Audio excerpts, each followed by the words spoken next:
seminario en realidad estaba previsto, y como en la Universidad Popular nos anticipamos bastante, yo ya había entregado esta programación hace ya unos cuantos meses, como en mayo, en abril, no me acuerdo.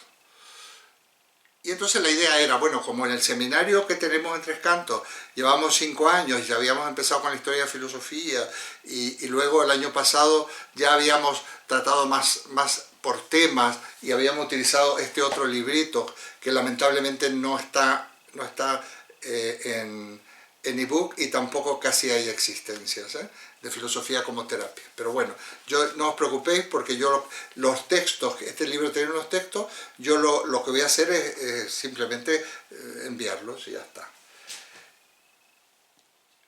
Pero he caído en la cuenta de que todos los que están aquí prácticamente, menos Luis, menos Carmen y probablemente Andrés y Camino, y no menciono el libro, decir por qué, todos, la mayoría está desde el principio, principio, cuando incluso estuvimos ahí en una aula pequeña ahí en otra calle del Viento, no sé cómo se llama esto.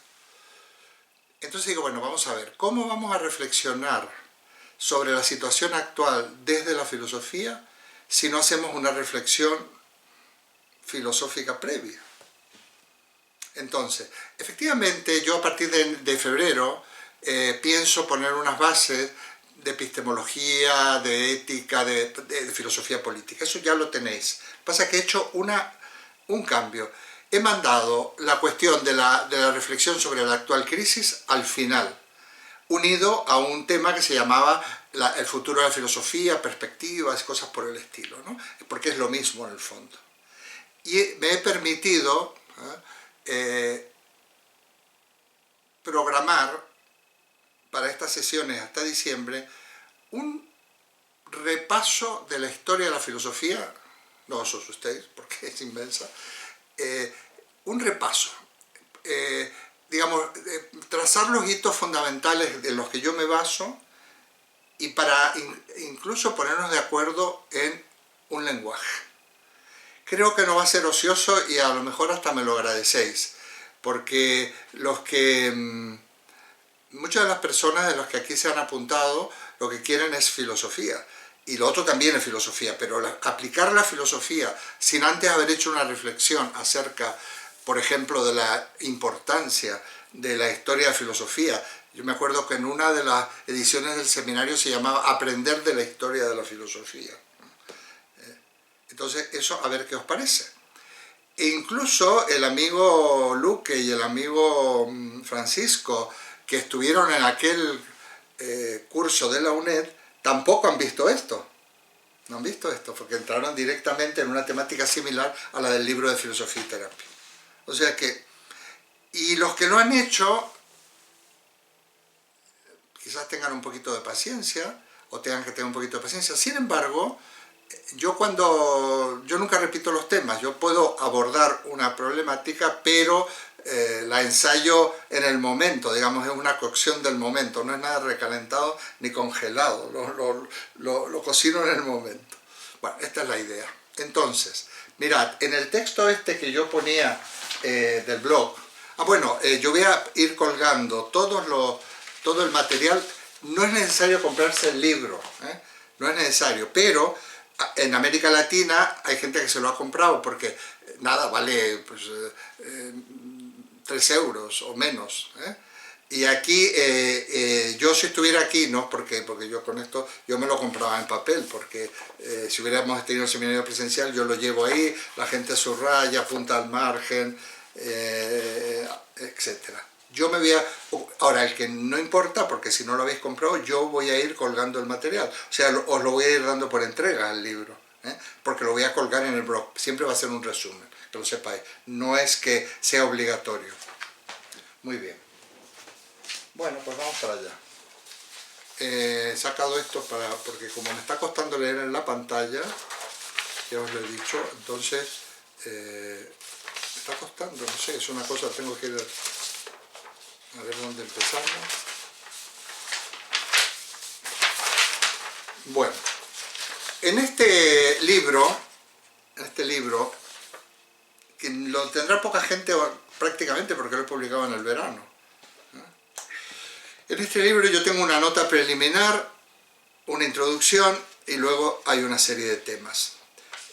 He compartido la nota preliminar y la introducción porque de alguna manera en algunas cuestiones que yo he subrayado en negrita os podéis hacer una idea de lo que vamos a ir tratando. Bueno, lo primero, que este libro se llamaba La pregunta por el sentido.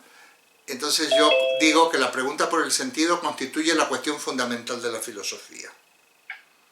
O sea, realmente, esto ya entro en materia, no voy a que glose un poco estas cosas, pero voy a entrar en materia. Sobre estas cosas me encantaría que nos pusiéramos de acuerdo y si hay dudas, en el momento de la participación vamos matizando. Yo creo que es fundamental adquirir un lenguaje común. Yo digo por ahí que hay diversos relatos, la mayoría de ellos son válidos entre sí, uno se puede partir de unas bases o de otras, pero lo importante es poder responder a las cuestiones fundamentales. O sea, mi relato no es el único, ni es el mejor, es una propuesta que es compatible con otras perspectivas, ¿no? Pero yo creo, y esto sí me gustaría defenderlo, porque a veces, ¿qué quiere decir? No es que sea verdad porque lo diga yo, sino porque si nos ponemos de acuerdo y sabemos de lo que estamos hablando, vamos a ir sobre ruedas, ¿no? A ver, la filosofía, muchas veces por ahí si uno se mete en una enciclopedia o se acuerda de lo que le han enseñado, cosas por el estilo, decía, bueno, la filosofía se pregunta por los por qué, o se interroga acerca de las causas, o cosas de este tipo. Bueno, si me permitís voy a corregir un poquito esto, lo voy a enfocar mejor, un poco más. El ser humano, en tanto ser... Estoy haciendo ya entramos, es pura filosofía esto. El ser humano, las personas, nosotros, debemos resolver nuestra vida. Cuando, precisamente ya que había mencionado a Sartre que quería hacer alguna digresión, Sartre dice que nacemos siendo una pura existencia vacía de contenido, pero plena de posibilidades. Bueno, yo lo estoy adaptando, Y que por lo tanto, en el transcurrir de nuestra vida, lo que hacemos es ir llenando ese espacio, ese horizonte que se nos ha abierto desde el momento de nuestro nacimiento y vamos construyéndonos a nosotros mismos. A esto le vamos a llamar esencia. Lo que somos, la esencia, no vayamos a términos ya que habría que en este sentido desaprender un poco. Es nuestra identidad. ¿Cuál es la esencia de Eduardo? Mi identidad. ¿Y qué es la esencia de Francisco o de Luis o de Oliva? Su identidad. ¿En qué coincidimos? Que somos seres humanos. Y entonces, aparte que haber una identidad individual, hay una esencia que de alguna manera nos engloba y a partir de la cual nosotros nos definimos, ¿no? Aristóteles decía animal racional. Pero esa esencia no viene dada. Por eso esos hitos donde yo me voy a detener en la historia de la filosofía serán importantes para nosotros. No viene dada, la construimos nosotros. Y Jean-Paul Sartre dice que llegamos en el momento de nuestra muerte, cuando nuestra vida se termina, estamos plenos de esencia, hemos construido... Eso es lo que somos. Es una existencia, no está predeterminada su esencia, pero sí abierta a unas posibilidades. Y nosotros concretamos esa esencia y podríamos decir que el balance final se acaba cuando ya no tenemos más tiempo, ¿no? Fijaos qué interesante que es que nosotros como seres humanos en realidad hemos nacido con la posibilidad de ser seres humanos, la posibilidad de ser hombres. Yo me estoy acostumbrando, porque son algunas concesiones creo importantes, a un lenguaje más inclusivo. Nosotros nacemos con la posibilidad de ser personas, de ser seres humanos. y podemos concretarla o no. Hay gente que va al revés, ¿eh? Hay gente que se deshumaniza. Esa gente que empieza a desviarse por una serie de motivos que no voy a analizar ahora y por ejemplo, y que es un corrupto, un explotador, un maltratador, un criminal. Personas que se desvían. Y no solo eso, hay personas que se convierten en un auténtico peligro. Casi a lo contrario. No me gusta decir se convierten en animales, porque los animales primero no son sujetos morales y segundo, los animales por tanto no son malos. El animal lo que hace, lo hace por instinto y porque está programado así. Entonces, nacemos con la posibilidad, entonces, de ser personas, de ser hombres, de ser seres humanos. Pero para eso, nosotros como tenemos que construir y ser activos en la construcción de nuestra propia esencia, debemos resolver problemas. Porque esto no viene así de golpe, o sea, nosotros vamos resolviendo problemas tanto desde el punto de vista histórico, como desde el punto de la historia de la humanidad, como de la historia personal desde el momento del nacimiento, vamos avanzando. Además hay unas analogías muy interesantes entre lo que es el desarrollo de un individuo y el desarrollo de la humanidad, ¿no? Porque lo primero que hace el hombre primitivo, el hombre primigenio, es intentar, bueno, sobrevivir. Entonces, para sobrevivir hay que situarse en el entorno, hay que situarse en la naturaleza, hay que poder manejarla, hay que poder guarecerse del frío y de las inclemencias del tiempo, hay que buscar alimentos, etc. Hay que saber defenderse de aquellos que nos disputan el sustento, etcétera, etcétera, ¿no? En el individuo, fijaos que somos unos mamíferos muy especiales porque probablemente los que nacemos más dependientes de todos los otros mamíferos, porque por otra parte esto tiene que ver con una característica antropológica, que somos el animal más generalizado, quiero decir, el menos especializado. Por ejemplo, una mano es más generalizada, tiene más posibilidades que una pezuña. Una pezuña seguramente a la hora de correr corre mucho más, con las manos y los pies correríamos muy mal, pero una mano se adapta y puede aprehender cosas, etc., ¿no? Esa función prensil que tiene. O sea, nosotros tenemos más posibilidades, pero tardamos más en ir madurándolas. Mira, nacemos y nos tienen por supuesto que alimentar, pero no nos podemos ni mover. Sí, podemos mover los bracitos, podemos llorar, pero fijaos lo que tardamos hasta empezar a caminar, son casi sobre el año, algunos son más precoces que otros. Bueno, primero se gatea, te pones de pie, te coges en un mueble hasta que te sueltan. Pues los animalitos, cuando nacen, trastabillan un poco, cualquiera, un ternero, y sale caminando. Y el patito cuando rompe el huevo va también y se mete en el agua y sabe nadar. Nosotros tardamos en todo eso. Bueno, ¿esto qué quiere decir? Que la vida se nos presenta o el entorno se nos presenta como algo a resolver. Y precisamente en esa tarea de resolver aquello que se nos presenta, se juega nuestra propia capacidad de personas. Digamos que nuestra inteligencia, que es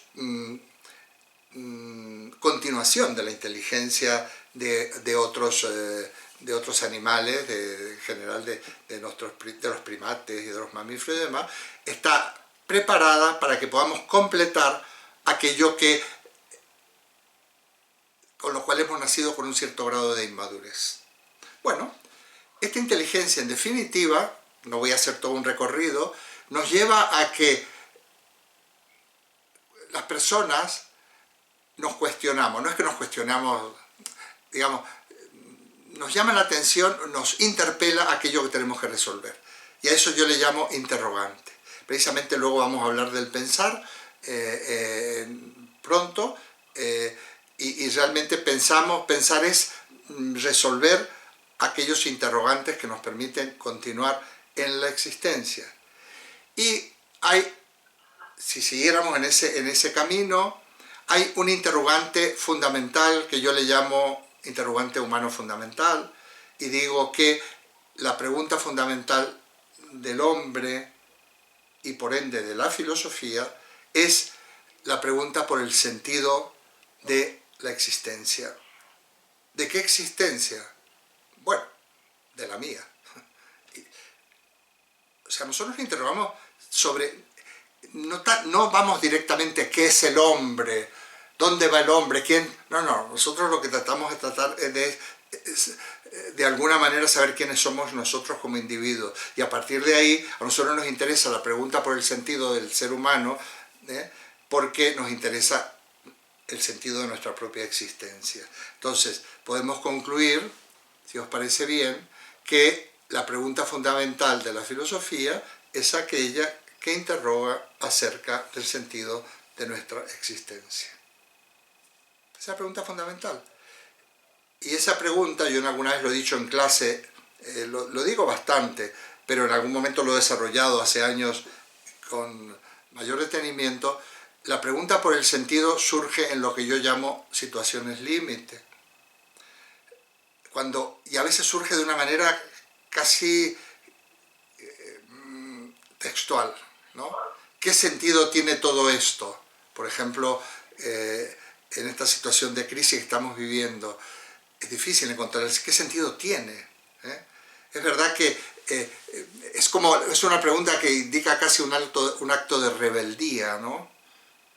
Entonces la pregunta por el sentido surge en esas situaciones límite. Hay veces que no le vemos ningún sentido a la vida, ninguno, porque nos han pasado cosas feas. Accidentes, muertes prematuras de seres queridos, muchas cosas que decimos, ¿esto qué sentido tiene? U otras veces le vemos muchísimo sentido. En situaciones felices, en contacto con la naturaleza, en relaciones afectivas constructivas, en el amor, en la amistad, en el trabajo intelectual, en el trabajo en general. Bueno, esto entonces es la primera cuestión. Entonces este libro que yo le he puesto, este libro puede ser interesante porque es un poco una síntesis del trabajo que estoy haciendo hace unos años en la propia Universidad Popular y en la UNED también, pero del último decenio. Digamos que es como un destilado. Este libro no lo tiene que comprar, por ejemplo, los que tengan el tomo 1 y tomo 2 de la filosofía como escuela de vida.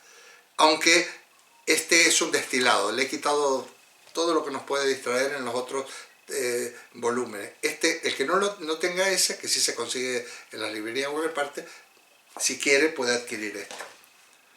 Por cierto, esta foto, que muchos la conocéis, la tomé yo en el Valle del Jerte, que fui a ver un amigo, y es una maravilla de foto. Es una foto mía, no, la escultura no, y pongo la referencia. Bueno, entonces, justamente en este libro digo que para responder a la pregunta por el sentido, pues yo voy a proponer un recorrido donde me voy a detener en algunos pensadores que para mí son muy importantes, pero que no son, se puede hacer este recorrido a través de otros. Obviamente esos pensadores en los que yo me detengo son los que a mí me han aportado mucho, los que yo he estudiado en especial, los que estudié desde el inicio cuando era estudiante en la universidad, en fin, son de alguna manera los que yo me he dedicado, los conozco no exhaustivamente pero bastante bien, los he leído en sus lenguas originales, con ayuda a veces, claro, cuando leo del alemán yo me ayudo, aunque lo he estudiado pero no lo domino para nada, y cuando leo del griego también me ayudo, pero bueno, a veces en filosofía casi bueno, el griego y el alemán para mí son muy parecidos. Bueno, el francés por supuesto, yo sé, si me avisa hablar francés es penoso, pero sin embargo lo leo completamente y soy capaz de escribir, otra cosa, soy muy vago para el acento. Bueno. Y entonces, esto voy a trasladaros a vosotros. Yo creo que si yo sé enfocar los puntos clave, puede ser de gran utilidad. Fijaos, no voy a hacer una cosa, no voy a trivializar, ojo, una cosa es que yo vaya al grano de ciertas cuestiones e ilumine cierta situación, y otra cosa es que yo las haga como elementales o casi descafeinadas. No, no, no, lo que tratemos lo vamos a tratar seriamente. Es más, al que le interese, me manda un correo o lo que sea, o si tenemos WhatsApp o lo que sea, yo mando más bibliografía os recomendaré siempre tener, si queréis, papel y lápiz, porque yo siempre voy a recomendar cosas y no todas las voy a mandar por correo, claro. Bueno, muy bien.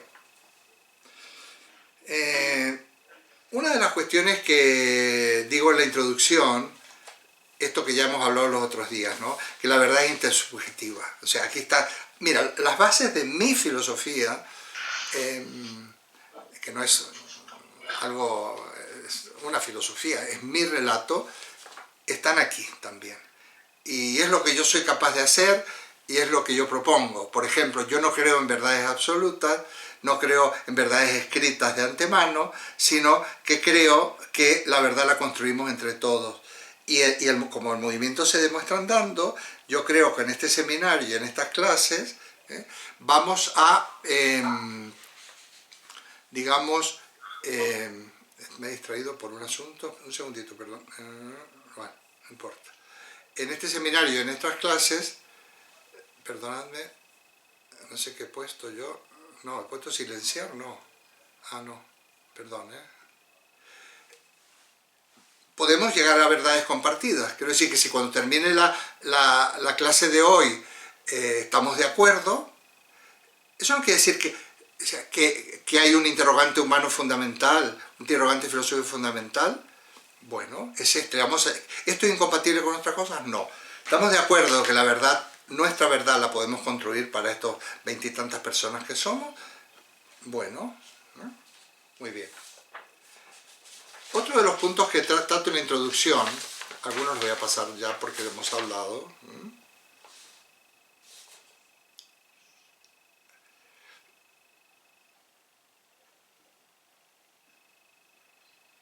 Por supuesto, esto nos lleva a otra cuestión importante. No existe una sola filosofía.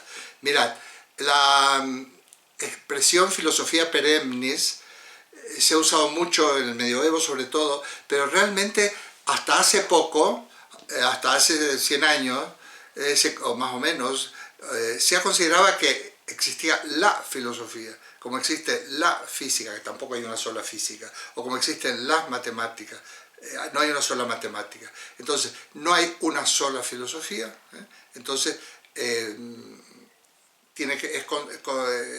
concordante con la cuestión de que la verdad es intersubjetiva. Y precisamente es intersubjetiva, pongo aquí, porque el mundo lo debemos pensar entre todos. Porque no se trata tanto de conocer el mundo, termina así un libro suyo, Carlos París, que se llama Ética Radical, dice, no se trata tanto de conocer el mundo, sino de transformarlo. Citando, basándose, inspirándose en otro filósofo, exactamente Carlos Marx, ¿no? No se trata tanto de interpretar el mundo, sino de transformarlo. El conocimiento no es... Está bien que sea puede ser adquirir cultura, puede ser... es muy interesante, es muy apasionante, pero el conocimiento para mí debe plasmarse también en conductas, en acciones. El conocimiento nos ayuda a vivir y entonces este mundo, conocer el mundo es pensar el mundo y como yo decía, y que este sigue siendo el objetivo central de nuestro seminario, para poder ver de qué manera, o por lo menos vislumbrar, cuál puede ser el futuro de esta sociedad y de este planeta incluso, porque también haremos reflexiones relacionadas con la ecología, ¿no? Y entonces, pero cuanto más pensemos, cuanto mejor nos interroguemos, y cuanto el ciudadano normal, como decía los otros días, entre en disposición de esta actitud y de esta labor intelectual, yo creo que mejor podrá ser esta sociedad. No hay un salto directo entre una cosa y la otra. Hay responsables políticos, hay mucha gente que tiene que implementar política, etcétera, etcétera. Pero nosotros sí que nos puede en este tramo de vida en el que estamos, yo creo que puede ser muy útil y muy beneficioso el realmente tomar conciencia de ciertas cuestiones, de pensar el mundo juntos, porque es mejor el diálogo, ¿no?, que una actitud, una situación solipsista donde pienso y no lo comunico, no lo contrasto. En este aislamiento físico que estamos viviendo, estamos perdiendo algunas cosas, Quizás la capacidad de poder encontrarnos con otras personas y contrastar nuestras opiniones y nuestras situaciones. Es verdad que podemos llamar por teléfono, en fin, pero se está resintiendo un poquito.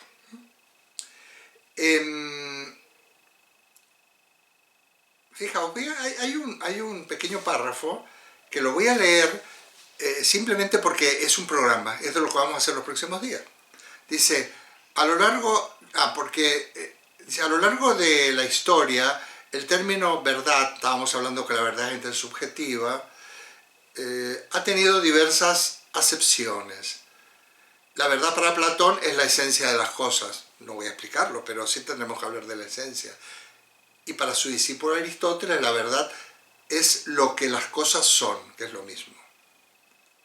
Y de ahí salen las definiciones. Aristóteles es un gran definidor. Todas estas especies botánicas y zoológicas que tienen siempre estos términos latinos, siempre se enuncia el género próximo a la diferencia específica. También lo vamos a ver en el momento que estudiemos epistemología. Para los antiguos y los medievales, la verdad es verdad ontológica. Bueno, verdad ontológica, el término ontológico nunca me gusta utilizar términos y dar por supuesto que los conocemos exactamente su uso. Es la verdad como debe ser, es lo que las cosas son. Vamos a dejarlo por ahí. Ontológico viene de ente, ontos, del genitivo de la palabra ser. Ente es ser.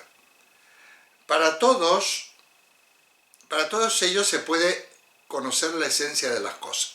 Esto es muy importante. Para Platón, para Aristóteles, para Santo Tomás, para casi todos los filósofos medievales, hasta el Renacimiento, es posible, e incluso en los primeros años de la época del siglo XVII, época del racionalismo y del empirismo, sobre todo el racionalismo, se puede conocer la esencia de las cosas. Aquí voy a dejar algo que podéis apuntar, porque si no lo digo, me lo recordáis. Fijaos qué interesante, cuando Aristóteles pensaba que nuestra inteligencia es perfectamente apta para conocer lo que las cosas son, y si yo la aplico adecuadamente, muy interesante la doctrina aristotélica, el método aristotélico que es la abstracción, el método de la abstracción, yo conozco la esencia de las cosas, o sea, mi inteligencia es apta para conocer lo que las cosas son. Platón, Aristóteles, y por supuesto esto lo incorpora estupendamente el cristianismo, sobre todo Santo Tomás y todo esto. Guillermo de Ockham va a poner en tela de juicio esto un poco, Guillermo de Ockham, que se acaba de morir, por cierto, bueno, se acaba de morir Sean Connery, que hace en El nombre de la rosa de Guillermo de Baskerville, que es Guillermo de Ockham. Bueno, el medioevo es apasionante. Me vais a permitir que haga una paradita en alguna clase de las próximas en el medioevo. Y yo a esto, bueno, entonces se hablaba mucho, si lo habéis estudiado, Platón es un idealista porque dice que las cosas son ideas, Aristóteles es realista porque dice que se conocen las cosas y se puede conocer su esencia. Ya veréis que Platón y Aristóteles son muy parecidos. Aristóteles continúa lo de Platón. Esos son términos que también los tenemos que sacudir, idealismo, realismo, materialismo, por favor, porque son clichés que nos van a obnubilar, es los prejuicios de los que hablaba Descartes. Entonces yo le llamaba a Aristóteles, le llamo realista ingenuo, porque se me asemeja como si nuestra inteligencia fuera una especie de radio láser, ¡sac!, que clavo y veo el corazón de las cosas y esta es la esencia. Bueno, esto es una ingenuidad que produce gran ternura en el fondo, porque no es así. Nuestra inteligencia no ve nada, no penetra el corazón de las cosas. Nuestra inteligencia es capaz de descubrir significado y enunciar significado y en la suma de significado ir construyendo ir construyendo significado, que es lo que va a ocupar el lugar de la esencia de las cosas, a partir sobre todo de Guillermo de Ockham, ¿no? Y todo el giro lingüístico. Entonces, bueno, es muy interesante esto, porque fijaos que yo advierto, y lo vais a poder advertirnos hoy, en pleno siglo XXI, la gente es realista aristotélico, porque es lo que ha primado. Somos aristotélicos sin darnos cuenta. Pero eso puede tener problemas, porque pueden pensar que la realidad es lo que yo conozco la realidad, o que la realidad es la que dicen los maestros, o la tele, o los escritores, o los periódicos. No digamos nada cuando se confunde realidad con naturaleza y dice, no, es que esto es lo natural, esto es antinatural. ¿Cómo que esto es antinatural? Esto no puede ser, cuando se habla del derecho natural, que en el fondo es medieval, porque tenía que ver con el derecho divino. ¿Cómo que esto es antinatural? Y para eso yo siempre recomiendo el librito de Harris, Introducción a la Antropología, Marvin Harris. Nada es antinatural porque la naturaleza se da de todo. Yo una vez dije en alguna clase, alguien se escandalizó, que hasta la antropofagia y el canibalismo es natural. Es normal comer a nuestros semejantes, o al principio. Otra cosa que es muy incómodo, bastante antihigiénico y que, bueno, sería mejor que no. Pero porque hemos ido poniéndonos de acuerdo que no nos vamos a comer los unos a los otros. Pero no es antinatural, ¿eh? Esto lo digo también para otro tipo de cuestiones, que a veces se maneja la naturaleza como si fuera, digamos, algo permanente, nuestra interpretación de la naturaleza. Bueno,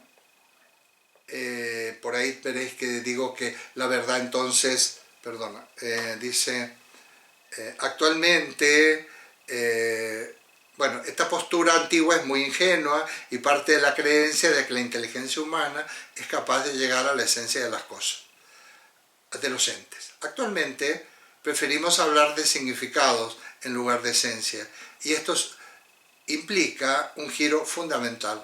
Pasamos de afirmar que la verdad está en las cosas a considerar que la verdad la establecemos nosotros al otorgar significados. Eso está en el librito. Si creemos que hay verdades ya establecidas, fijas, esto nos llevaría a considerar que algún ser superior las habría establecido. ¿Ah, amigo? El hecho de pensar que hay verdades en sí, en realidad es una postura creacionista. ¿Cómo hago este salto? Pues nos remonta a una inteligencia superior. Muy por el contrario, aunque los seres humanos, muy por el contrario, somos los seres humanos quienes construimos nuestras verdades. Las verdades se construyen por consenso, y no me estoy refiriendo solo al aspecto semántico de la verdad, sino también a su sentido ético y por tanto político. El tema del lenguaje lo vamos a ver en detenimiento en el mes de febrero. Bueno, fijaos la implicación que tiene, por ejemplo, pensar que hay verdades absolutas, porque efectivamente esas verdades las tiene, si, como diría Hegel, o como dice el propio cristianismo y hasta Platón, las verdades preexisten a nuestra existencia, pues la verdad es esa, ¿quién las ha establecido? Entonces, poner en tela de juicio que existe una esencia permanente de las cosas es una cuestión muy importante, y es quizás el meollo fundamental de este desaprender que yo propongo, ¿no? Porque es la manera que vamos a ganar, vamos a ganar en autonomía y vamos a adquirir mayoría de edad. Nadie nos impone nada, nosotros con nuestros instrumentos intelectuales y biológicos y demás, vamos a ir construyendo significado. ¿Y cómo sabemos que no estamos errados? Amigos, siempre nos podemos equivocar, pero si miramos a los demás y si lo hacemos en común con los demás, y sobre todo si vemos los resultados, podemos de alguna manera comprobar cuán acertados estamos. Yo a esto le llamo prueba de la realidad. Si mis actos generan concordia, si mis actos generan paz, si mis actos generan, no sé, solidaridad, debo estar bastante bien enfocado. Debemos estar bastante enfocados. Por eso es terrible cuando las religiones, hablo de las religiones mediterráneas, que son las que más conozco, judaísmo, cristianismo, islam, son religiones de paz. Como decía los otros días en una nota de la televisión hablando de los juicios por los atentados terroristas de Barcelona y Cambrils, nuestro nombre no. Nosotros, el Islam es una religión de paz, ¿no? Bien, y el cristianismo y el judaísmo, y sin embargo, fijaos, todo lo que se esgrime, cuántas guerras, cuánto dolor, cuánta violencia se produce esgrimiendo ciertas cuestiones totalmente tergiversadas de estas religiones. Hace mucho daño, lo hemos mencionado. Bueno, muy bien, como veis, vamos a entrar en algunos de estos temas, Otro punto. Se me han mezclado las hojas, pero no pasa nada. Muy bien. Sí, por ahí digo que aquí no se trata tanto de enseñar, lo vais a ver en la introducción. Yo no enseño nada, pero sí puedo mostrar. Enseñar también es mostrar. A ver, enséñame dónde está esa casa. Yo enseño, señalo y enseño. Entonces, enseñar en el sentido de señalar me parece estupendo. Entonces, yo puedo señalar cosas y vosotros las miráis. A ver qué veis. A ver si veis lo mismo que yo. Y a lo mejor resulta que si sin prejuicios, abiertos, miramos aquello que se indica, a lo mejor vamos a descubrir cosas que si nosotros partíamos de un cliché, de un prejuicio, de un filtro, íbamos a distorsionar esa visión. Entonces, yo aquí no enseño, sino que señalo. Esto es muy socrático, por otra parte, no lo he inventado yo. La función del maestro es la de señalar, enseñar en el sentido de señalar, de llamar la atención. Por lo tanto, eso también, a lo mejor al señalar y llamar la atención, no solo de cosas externas, sino de cosas de nosotros mismos, pues nos lleva a interrogarnos, ¿no? Y entonces el interlocutor, el discípulo, es parte activa en un diálogo descubridor, en donde se va a poner en movimiento, ¿no? Entonces, por ahí figura en esta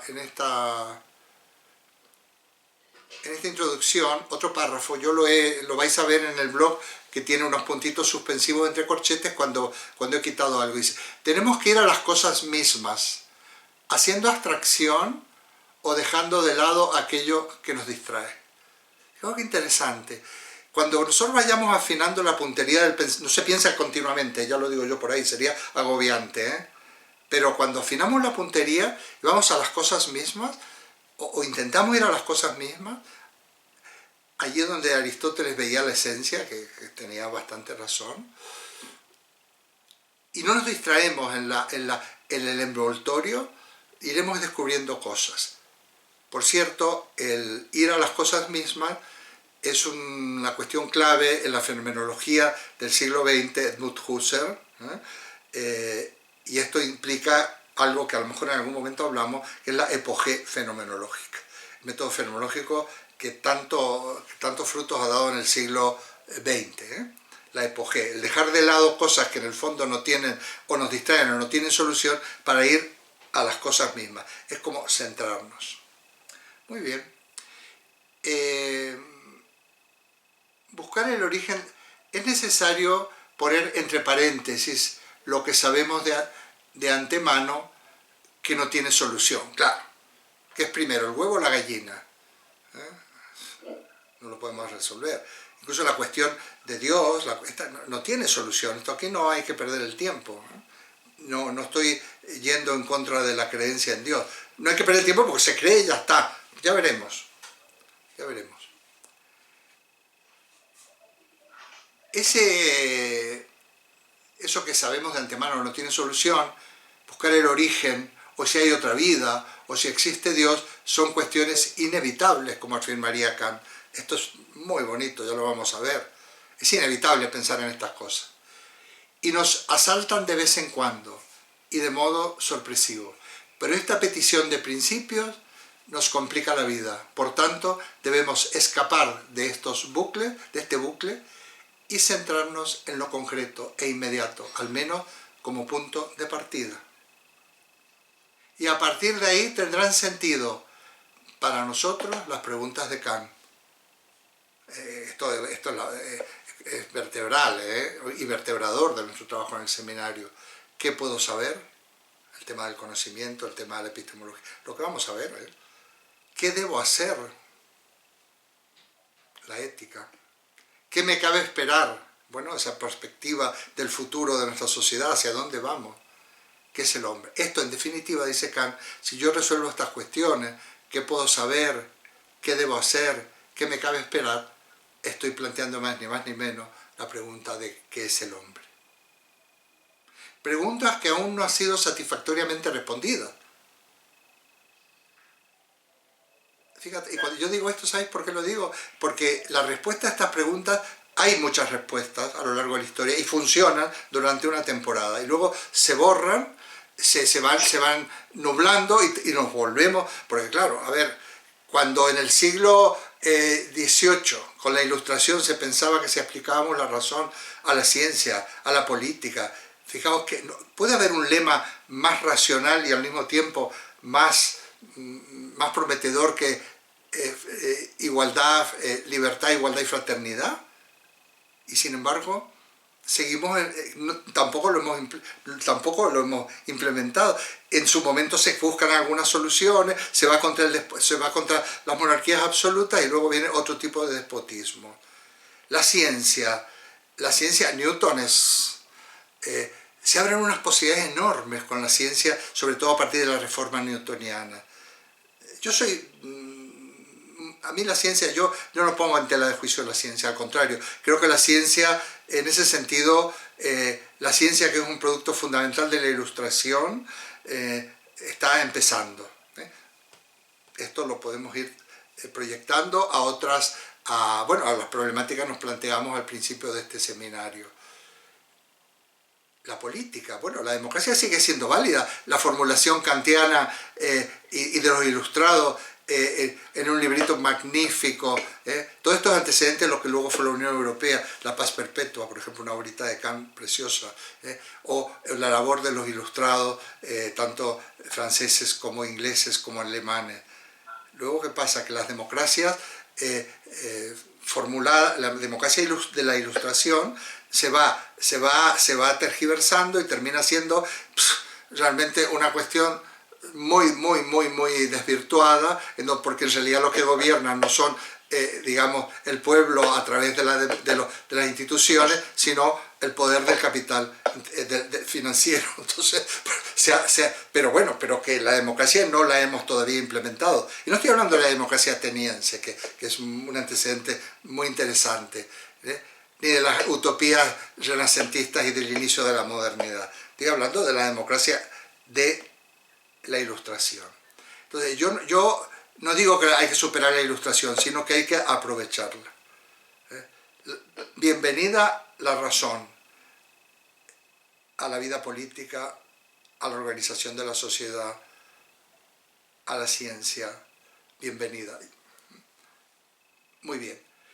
Y de ahí paso a que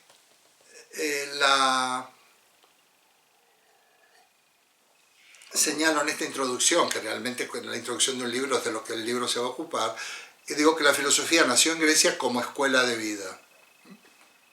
O sea, el título de este seminario, Filosofía como escuela de vida, hace alusión a algo muy antiguo, algo que es también esencial en la filosofía. La filosofía tiene un interrogante fundamental que es la pregunta por el sentido, pero si la tenemos que caracterizar como qué hacer, como actividad, es escuela de vida.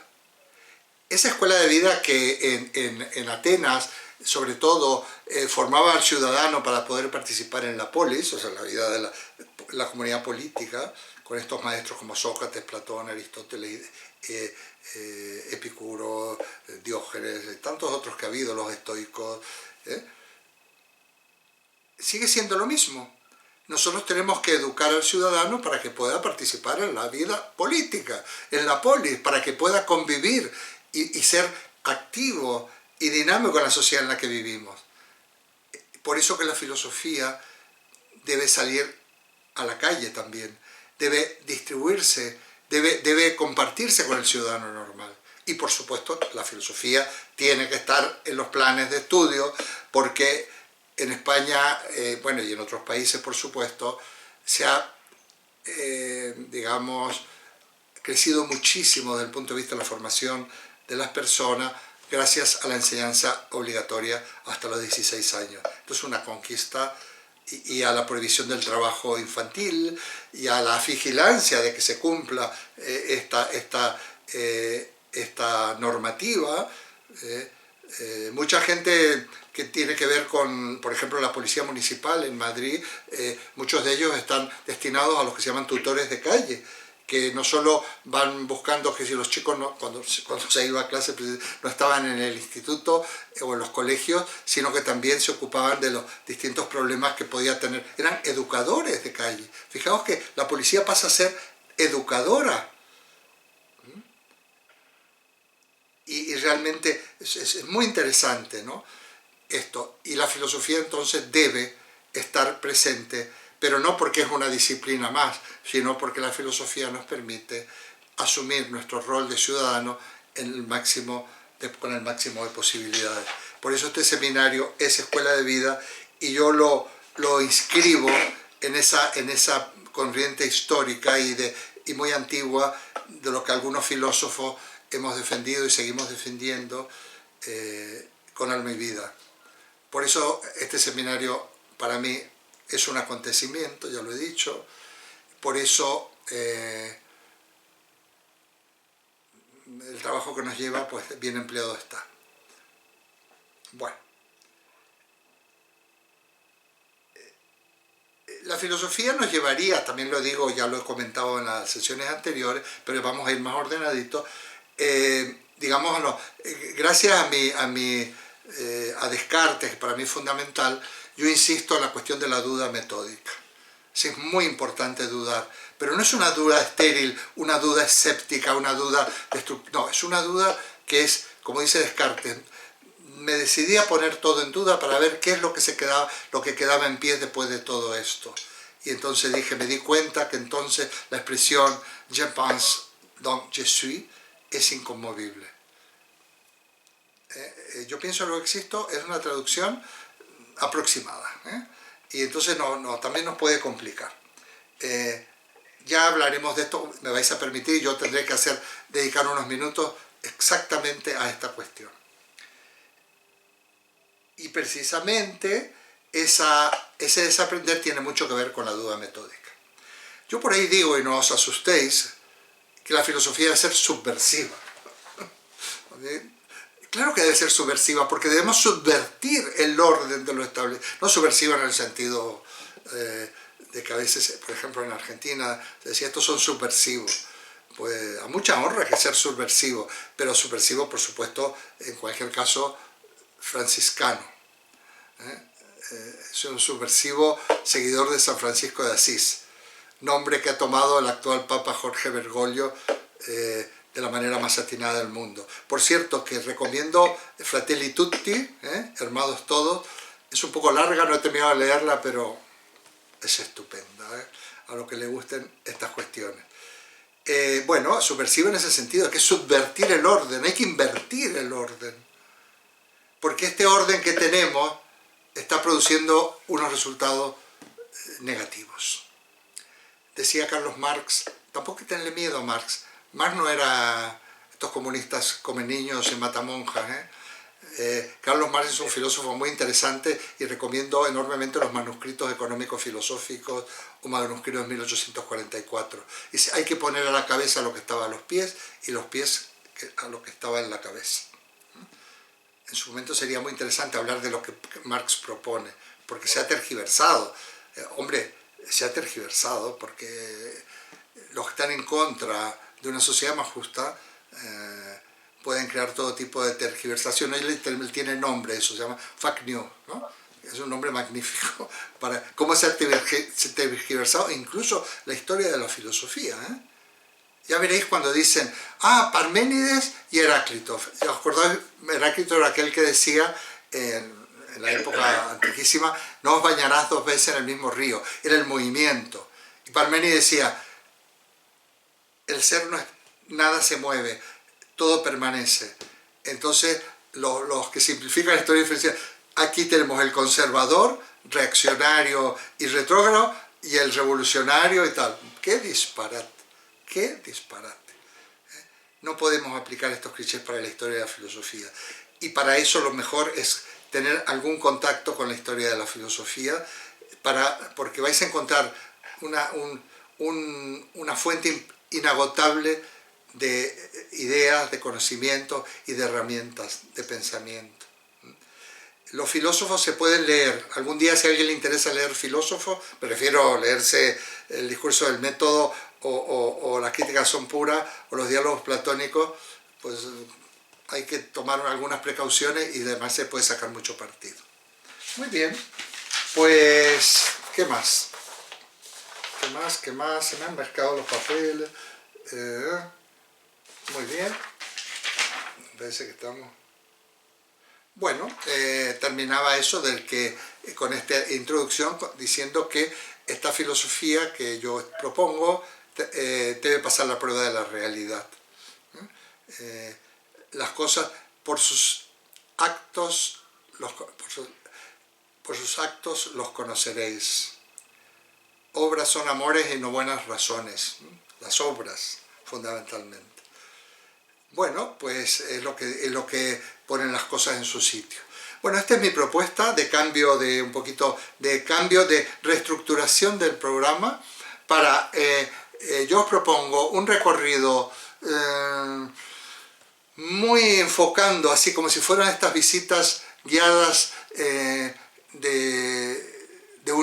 algunas visitas, alguna que he hecho tanto en Italia como en España, nocturnas, que de repente se enfoca un monumento, se lo ilumina y se habla de él, y luego se va a otro y a otro. O sea, ir enfocando unos momentos que para mí son claves en la historia para abordar una sistemática que nos en esas herramientas epistemológicas, éticas y políticas que nos permita volver a plantear la cuestión de la crisis de civilización que estamos viviendo para poder tratarla todavía con más, para no dedicarnos simplemente a hablar o comentar la última noticia de la prensa, y poder profundizar un poco y ver al final si podemos trazar qué perspectivas trazamos, tanto del pensamiento, de la filosofía, como de la realidad. Hay un temita que va directamente a continuación en el programa que es aquel que yo lo he titulado Fin de la modernidad, que sería un poco la conclusión de este pequeño, yo le pongo, me parece el programa Bases Filosóficos, algo por el estilo, porque hay aquellos que piensan, bueno, estamos en los relatos, yo los respeto y además son compatibles. La normalidad se ha terminado, ya hay que liquidarla. Esto que se le ha dado en llamar posmodernidad, etcétera, etcétera. Bueno, nosotros vamos a estudiar los filósofos del milenio, esto ya lo hemos dicho, esto está incluido, precisamente en la pregunta de fin de la modernidad.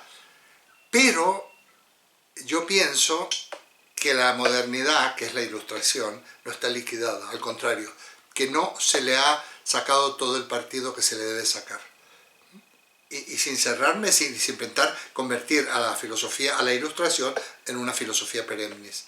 Pero falta mucho todavía, falta mucho.